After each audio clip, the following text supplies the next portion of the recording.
Noongar people. He served as Program Chair of Australian Indigenous Studies at Murdoch University and is now a professor at UWA and a highly respected academic leader in the field of Noongar cultural studies. His teaching interests have included Aboriginal issues, Aboriginal society and politics, literature and popular culture. He's written extensively on subjects relating to contemporary Aboriginal issues and local communities, and if this wasn't enough, an avid surfer from the age of 13, Len was one of the founding members of the Wadandi Indigenous Surf Classics in Western Australia. Now this session, ladies and gentlemen, is designed to remind all of us that we all share this spectacular Southwest. Please welcome Professor Lenka Lad. Who wrote that? Thanks, Gerry. Just want to just say that Wardan Nunga Murangin Nicha Bujura, Kura Bao Ninalang, Yai Bao Ninalang, Burawan Bao Ninalang. Ngan Yunga Wangan Nuna Murangin, Nuna Brudi Nicha Bujura. So, just wanted to acknowledge the Wardan people as the traditional owners of this country here, where we're located. And just wanted to talk a little bit about my project. I'm funded by the Australian Research Council, and my project is about investigating and making explanations of the place names in southwest Australia of Noongar origins. The thing about place names, how do they get to be there?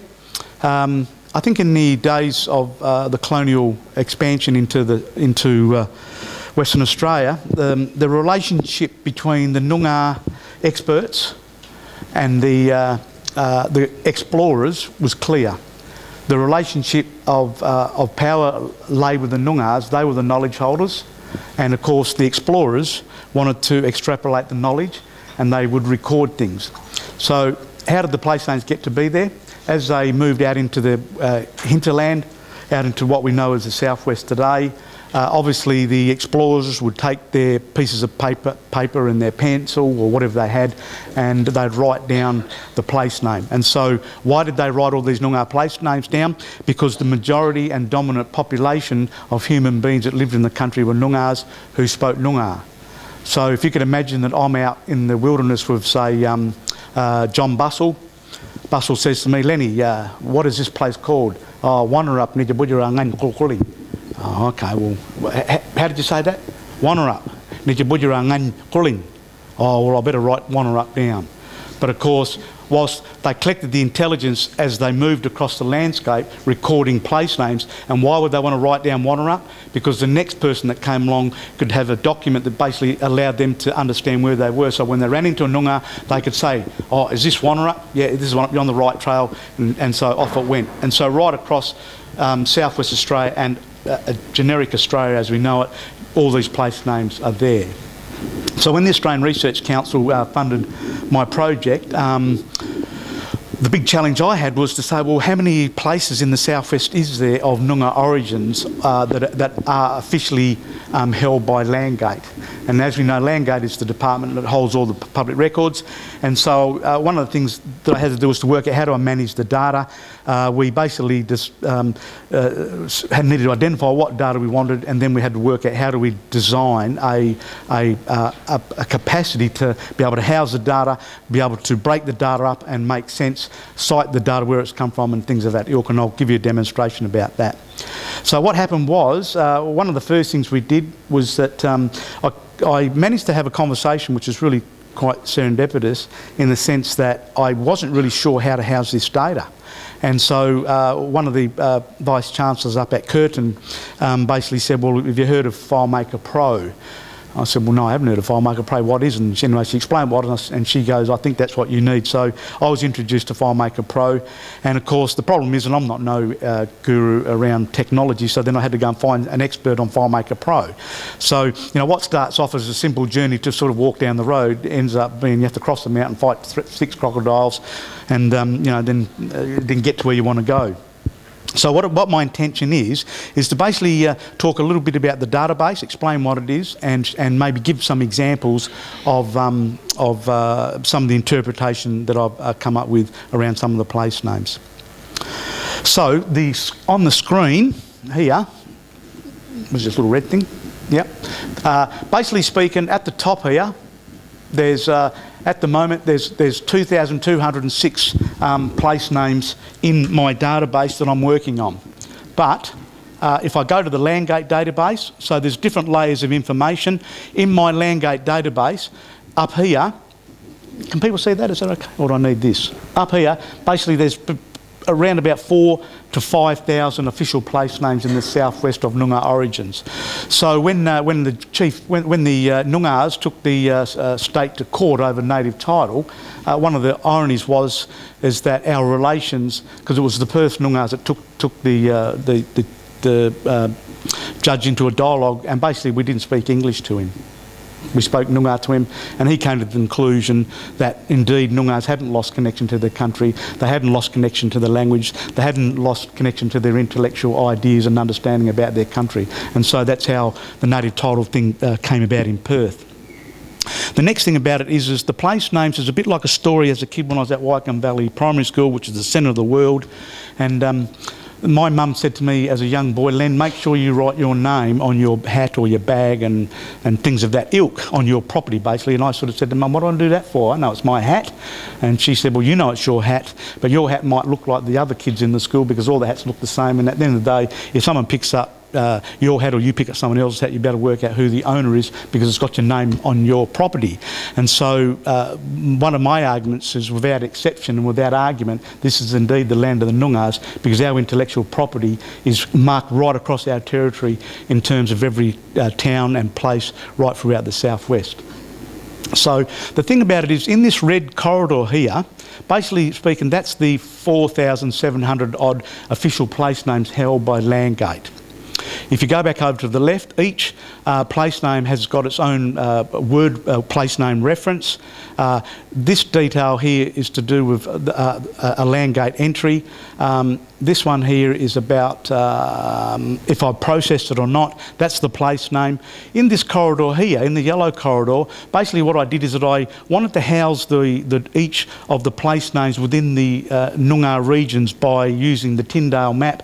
And the Tyndale map says there's about 15 different Noongar language groups. All basically speak Noongar but got slight variations in the way they say things or whatever. But by and large, they share the same language and culture.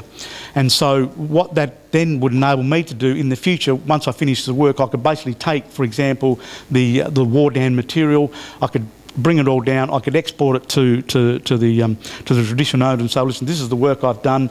You guys probably need to go through it and double check and tell me what rubbish that I've done, maybe acknowledge the good stuff I've done, and then reinvent it for your own personal use. And so the outcome isn't about me coming up with explaining the words to everybody else, but merely as a process to establish and try to get a finite understanding, because without going to say, it's come to my attention that by and large, most people who live in these Noongar place name towns don't know actually what they mean. And one of the ironies about it, if we're talking about natural resource management, to me, that's one glaring gap in the capacity around caring for country and looking after the culture of the southwest. So as we move across, the features, it can be a road or a river or a street or a town or whatever it is. There may be more than one use of that one word. And so across this database, there's a whole bunch of information that we got from Landgate, including things such as what local government authority it lies within, what are the lats and longitudes, so that we can basically use the technology to ping where it is.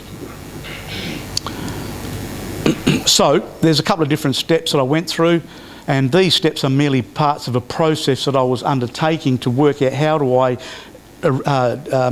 critique and how do I unpack what these words are and try and work out what they mean, or at least get some appreciation or an impression about what I think it could be.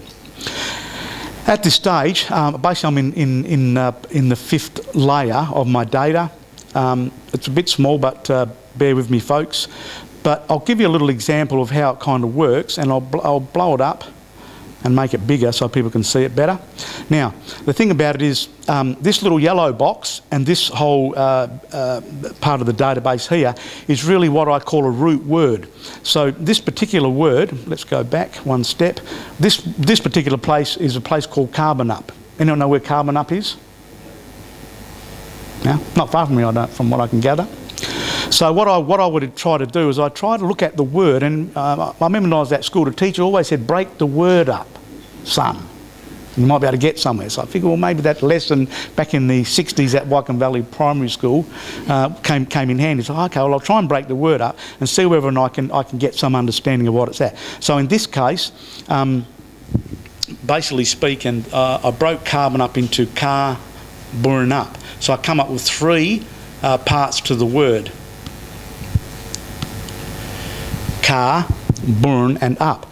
And so what I was able to do is I can, by breaking the word up, excuse me folk, by breaking the word up, it allows me to get a bit of an understanding of what it might be talking about. So the first part, even though it's spelt with a K, basically C and K, as we all know, basically make the same sound. And so I look, and it could be a smile, it could be a spider, I mean, it could be a crab. In actual fact, it's probably all of those things.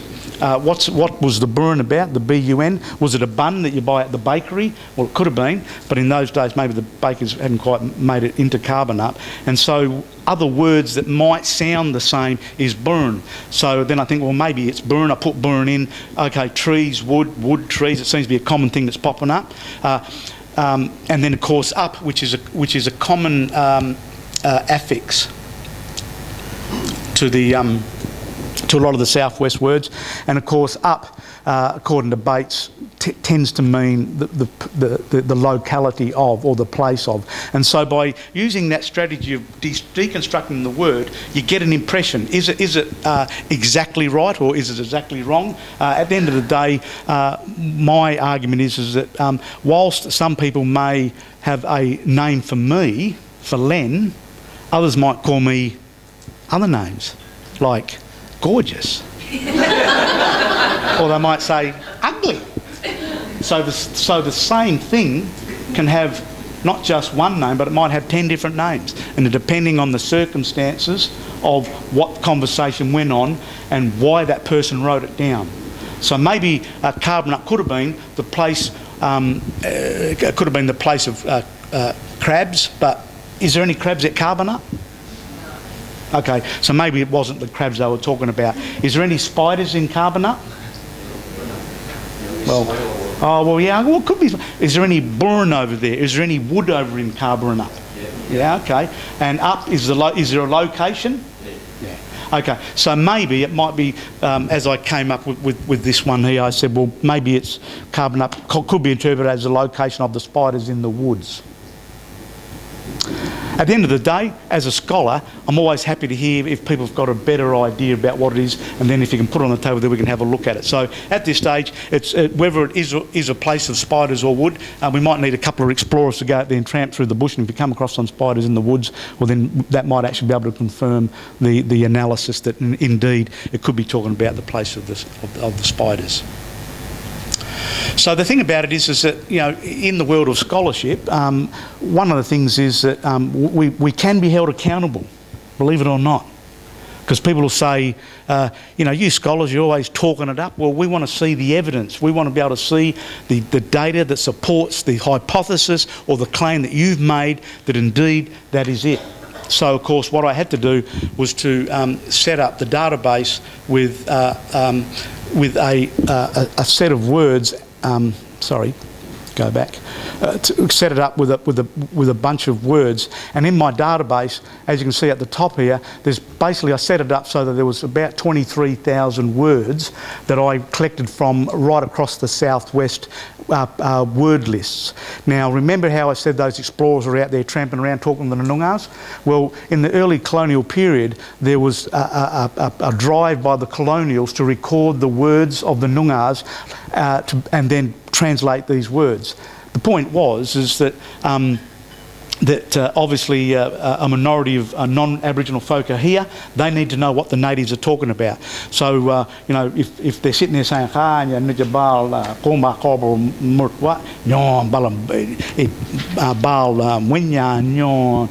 he's talking about you. What is he saying? Well, I'm just saying he's got a big head and he's got a fat guts and he's useless. You know, so if they're going to abuse you, at least you want to know what they're saying to you. So they're all writing these things down. And of course, you know, when we think about the Southwest and the way that we speak, we don't actually speak English, do we?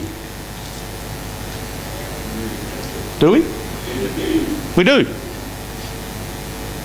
Well, we might speak part English. Because my proposition is that the Noongar corrupted the English as much as the English corrupted the Noongar. And so the third language is Australian. That's what we speak. We speak Southwest Australian, the language of the Southwest. Our language is different to the language of Australia in Sydney town. If you haven't been there, you'll find out when you get there. They've got funny words, those people in Sydney. They talk about boomerangs and corroborees and things like that. But us Noongars, we talk about coilies and canning. We've got different words for the same thing. So the thing about it is that when I study these words, it gives me an insight into the culture of Southwest Australia. What is the meanings? What are the words which we use to describe phenomena, describes the Dreamtime events, describes the naturally occurring things in our country, plants, trees, hills, roads, rivers, and all the things that are here and that I've been hearing people talking about. Yeah, so the thing about it is when I, so by looking at the range of data across the Southwest, I come up with basically 36 documents that I use. So I use Bussel's material, I use Hass's material, I use Simmons' material, I use Moore's material, Salvado, King, Taylor, Bates, Armstrong, Ranford, Scott Nind, and a few others. And if you're familiar with those people's names, what it tells you that Dom Salvado was where? In Norcia. Where was Scott Nind? Albany. Where was Bussell? So the theory was for me to look across the Southwest and collect the data. It gave me a range of samples from across the Southwest. So what I was looking for, do the Noongars or the Aborigines call themselves a Noongar in Albany? Yes. Do they call themselves a Noongar in Gingin? Yes. Do they call themselves a Noongar in Wagen? Yes. So I was using it as a tool to go across the Southwest to double check, do Noongars actually share the same words to describe the same thing? They do. That's why we call ourselves Noongars. And we don't call ourselves Yamajis, we don't call ourselves Wongais. We're Noongars, we're Southwesters. And so the thing about it is by having the reference data, when someone says, but where did you get your information from, I'm able to cite the reference or the information that's able to support the claim that I'm hypothesising in my scholarly work. So therefore I can be held accountable, whereas maybe part of the dilemma for people that don't work in the university sector, people can say what they please and they can be pleased about what they say, and there's no real way of checking or have some critical dialogue to check whether or not that person's pulling your leg or not, or maybe just plain wrong. So the thing about it is that by building this database, what it enables me to do is to look at deconstructing these Landgate words. So just do a quick check. Who lives in a Noongar place? What place? Yeah. What does it mean? Place of the red cap. Does it? Well, that's what I was told. Yeah. What if I said someone's pulling your leg? Am I pulling your leg, or that person pulled your leg? Which one of us is pulling your leg? I'll wait and see. All right. So you might say, okay, smarty pants, let's have a look at Jalora and let's see if we can unpack and get an explanation about what Jalora means. Is that a fair response? That's a challenge. Yeah, 10 minutes? Good. Okay, how do you spell it? Gelorup's. Now, I don't even know whether Jalorup's in the official Landgate data, but let's just check.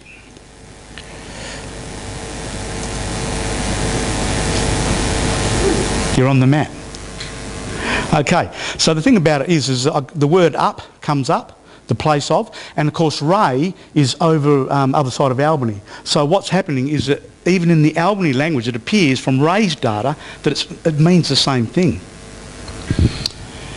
So again, what I did is I put in a couple of different sort of spellings. Gel bar.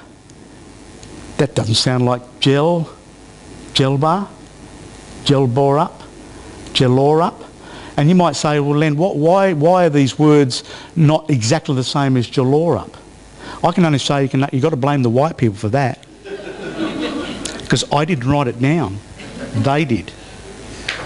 And so Scott and Moore and Bussell, they're all individuals that had a particular way of writing and spelling something.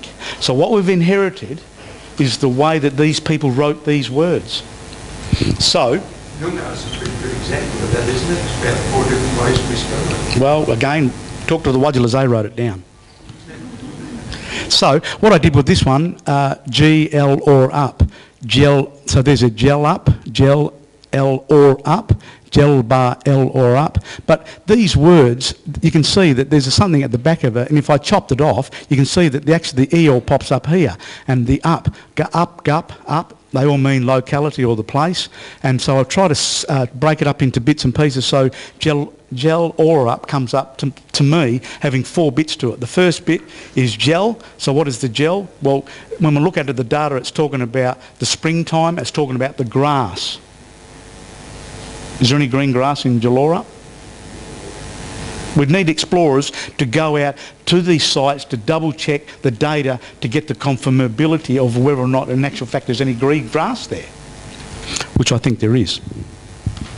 So the thing about it is that, and sorry folk that you have to go back and forward, there's little subsections within it. So the EL of Gelora, that actually means by. The grass by, and the UP is this location. So again, someone's walking through the bush, they've asked another, the Wadjula has asked Noongar what this place is, and they're probably just walking through, it's green grass here, Gelora. Oh, okay, write it down. Did they get the translation? No, because people think it means a red-capped parrot. Where they got the red-capped parrot from, got no idea. It might have been sitting up the tree on top of the green grass that they were walking on. So the thing about it is that let's have a look at Parrot, because we need to go through a process to go back and forward and double check, because there's a claim that it means a parrot. Okay, let's put in the word parrot and see if we can find anything that looks like Gelora in my word database for the word parrot. Sorry. So I'll click onto the word parrot. Now 139 words associated with parrot come up. And they come up across Bussell and Hassel and Bates and Armstrong and a whole bunch of others. A whole bunch of them. So if we go down the list, and if anybody can see Gelora, pull me up, please. Because I might be wrong. We go down the list, down the list, down the list. Can't see no red parrots.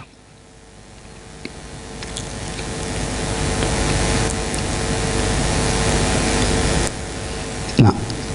So, as a scholar, I can say that in all probability, Gelora doesn't mean the red-capped parrot. That's what I put on the upper place. Well, the Noongars have got a particular comment about Wadjulas. They're nice people, but they're a bit mixed up. And to give you another example of it, is who lives in Wagen? Anyone come from Wagen? Yeah. So when you go to Wagen, what do you see on the sign? A sheep. The Noongar say to him, "What is boy? They mixed up all right." Everybody knows what a sheep is, but Wedge isn't a sheep. So that's the question that I ask: why have they got a sheep sitting on top of the sign called Wagen? Because they make a shitload of money out of sheep. Well, they make a shitload of money out of the emu too. It is one of the iconic representations on the federal stamp.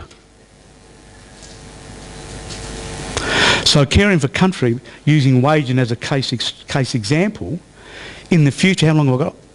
5 minutes. In the future, in my mind, we could set up as a natural resource management strategy around culture, around business, around economy, about understanding our relationship to the country by having what I imagine could be a Dreamtime festival of place names throughout the southwest. So if we went to Jalora, it could be the festival of the Dreamtime stories about grass. Not that other stuff I'm talking about, the green grass. And you could write poetry about grass, and you could lie in the grass, and people could dress up like grass, and have grass corroborees. And you could market that as a particular thing to get people to come to Jalora as to celebrate the relationship to that country. And the thing about it is, there's other places around the southwest. So in Wagen, whilst the Woolarama is a big event for the Wagen mob, you could make another alternative celebration of Wagen, celebrating the Wedge, the emu. You could have emu dances. You could have people dress up like emus. You could have emu poetry. You could have stories about emus. You'd even have emu sausages. Or you could even buy some emu oil and build a capacity around the sense of the place. And in the southwest, you'd have a range of Dreamtime stories that people could move across the country to celebrate and help some of those areas that might not necessarily have much to celebrate.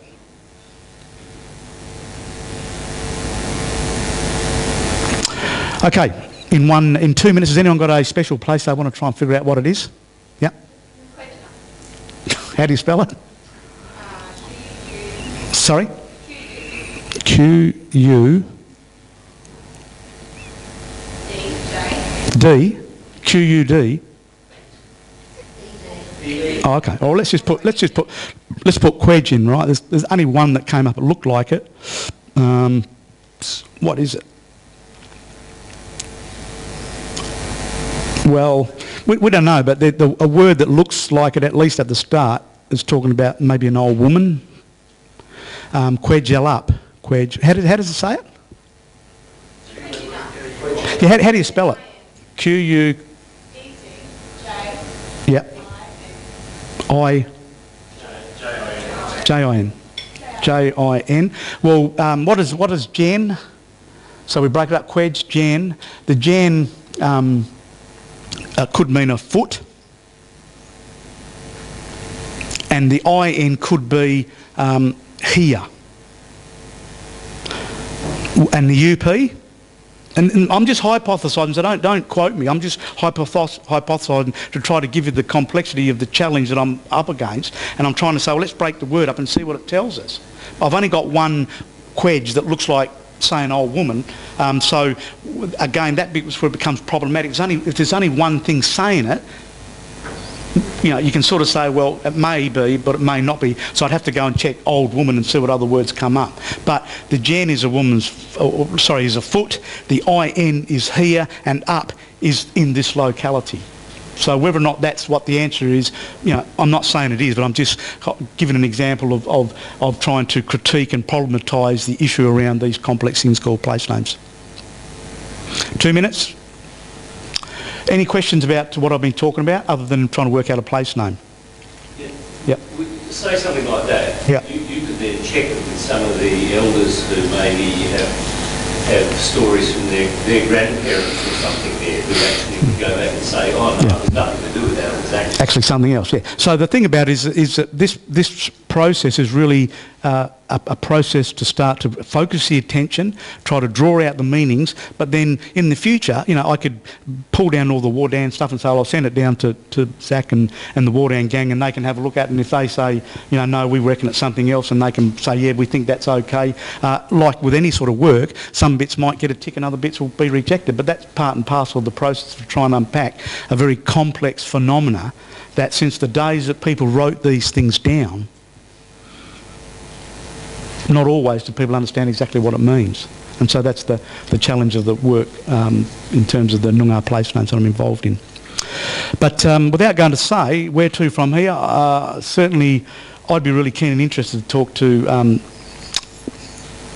Swek and other organisations in the southwest that want to, whether it's local government bodies or whatever, to try and figure out and investigate the meanings of the place names within the local government areas or within the areas, because it's work that's got to be done, and I feel that could add value in a whole range of ways, because it's the pursuit of the knowledge to create understanding and meaning, which is really the beauty of the game. Thank you very much. Please thank Len.